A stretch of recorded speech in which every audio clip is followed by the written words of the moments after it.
ஹரிஷ்குட்டி ஸ்கூல்லேருந்து வந்தாச்சுங்க. செல்லக்குட்டி வந்தோடனே எங்கே வருவான், நேராக கிச்சனுக்குள்ளே வந்தாச்சு. இங்கே பாருங்கள், வந்து ஒவ்வொன்றையாக திறந்து மூடிட்டுருக்கான். என்ன இருக்குன்னு இது அவனுக்கு காலைல ஸ்கூலுக்கு கொடுத்து விட்டேங்க. பருப்பு சாதம், அது கொஞ்சம் ஒரு கரண்டி தான் மிச்சிருக்கு, அதுவும் வேணுமா அவனுக்கு? சரி எடுத்துக்கோ.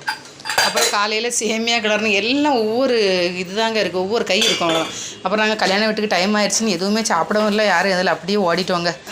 நல்லா ஹரிக்குட்டிக்கு சாதம் வச்சதும் இல்லையே. அப்புறம் அம்மா வீட்டுக்கு போயிட்டேன். நேராக அங்கே வேனில் வந்து இறங்கினால அம்மா வீட்டுக்கு போயிட்டேன்.